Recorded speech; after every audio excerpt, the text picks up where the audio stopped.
Good afternoon, students. Seva Sandhi Higher Secondary School, 11th Biozoology. I am B. Rajendran, your biology teacher.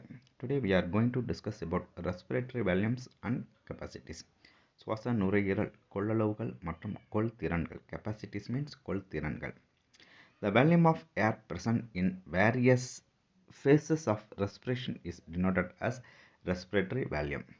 சுவாச கொள்ளளவுகள் சுவாசத்தின் ஒவ்வொரு நிலையின் போதும் உள்ள காற்றின் கொள்ளளவு பல்வேறு கொள்ளளவுகளாக குறிக்கப்படுகின்றன. The volume of air present in various phases of respiration is denoted as respiratory volume. சுவாச கொள்ளளவுகள். The first respiratory volumes. The first one is a tidal value. மூச்சுக்காற்று அளவு. Tidal value means மூச்சுக்காற்று அளவு. அந்த bracketல TVன்னு அழைக்கிறாங்க. The tidal volume is the amount of air inspired or expired with each normal breath. It is approximately 500 ml. That is, normal human adult can inspire or expire approximately 6,000 to 8,000 ml of air per minute. இயல்பான ஒரு சுவாசத்தின் போதும் உள்ளேறும் inspire means உள்ளேறும், expire means வெளியேறும் காற்றின் கொள்ளளவே மூச்சுக்காற்று அளவு ஆகும். Expire with each normal breath, அதுக்கு பேர் தானது மூச்சுக்காற்று அளவுன்னு பேர்.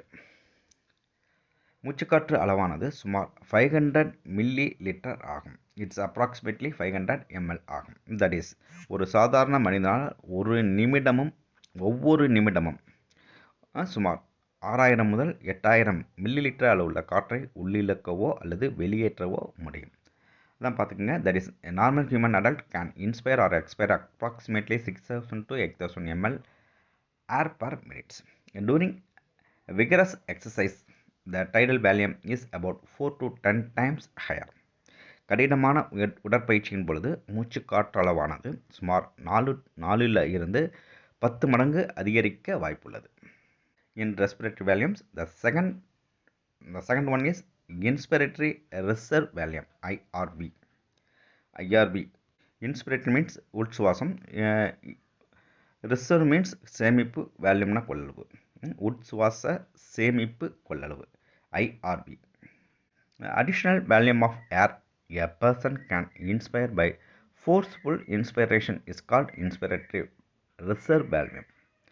நல்லா மூச்சை உள்ளிழுக்கும் பொழுது, உள்மூச்சின் பொழுது வலிந்து உள்ளிழுக்கப்படும் கூடுதல் காற்றின் அளவே உட்சுவாச சேமிப்பு கொள்ளளவு எனப்படும்.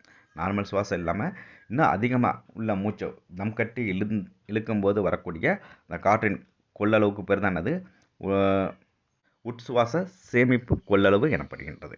நல்லா பார்த்துக்கோங்க. உள்மூச்சின் போது வலிந்து உள்ளிழுக்கப்படும் கூடுதல் காற்றின் அளவே உட்சுவாச சேமிப்பு கொள்ளளவு எனப்பட்டது. The normal volume is 2500 to 3000 ml. இந்த அளவு எவ்வளோ இருக்கலாம்னு பார்த்தோன்னா 2500லேருந்து 3000 மில்லி லிட்டர் ஆகும். The third one is expiratory reserve volume. இப்போ எக்ஸ்பிரேட்டரி மீன்ஸ் வெளிசுவாசம். வெளிசுவாச ரிசர்வ்னா ஏற்கனவே பார்த்துருக்கோம், சேமிப்பு. வேல்யூம் மீன்ஸ் கொள்ளளவு, ERV. வெளிசுவாச சேமிப்பு கொள்ளளவு அதே மாதிரி தான், இதுக்கு ஆப்போசிட்டாக இருக்க போகுது. Additional volume of air person can forcefully exhale by forceful expiration is called expiratory reserve volume. அந்த IRV மேலே பார்த்தோம்னா அதுக்கு அப்படியே ஆப்போசிட்டாக இருக்குது. விசையுடன் வலிந்து வெளியேற்றப்படும் கூடுதல் காற்றின் அளவே வெளிசுவாச சேமிப்பு கொள்ளளவு எனப்படும். அங்கே என்ன சொல்கிறாங்க, வலிந்து உள்ளிழுக்கப்படும் கூடுதல் காற்றின் அளவு. இங்கே வலிந்து விசையுடன் வெளியேற்றப்படும் கூடுதல் காற்றின் அளவுக்கு பேர் தானது வெளிசுவாச சேமிப்பு கொள்ளளவு எனப்படுகிறது.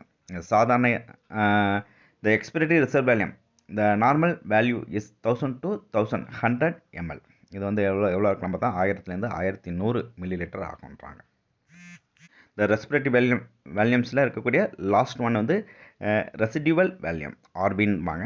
எஞ்சிய கொள்ளளவு. ரெசிடுவல் மீன்ஸ் எஞ்சிய, வேல்யூம் மீன்ஸ் கொள்ளளவு. The volume of air remaining in the lungs after a forceful expiration, it is approximately 1100 ml to 1200 ml.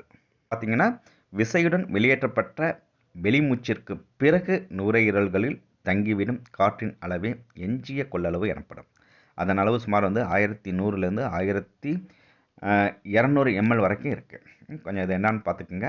ஒவ்வொன்றும் ஒரு 2 மார்க்கில் கேட்குறது.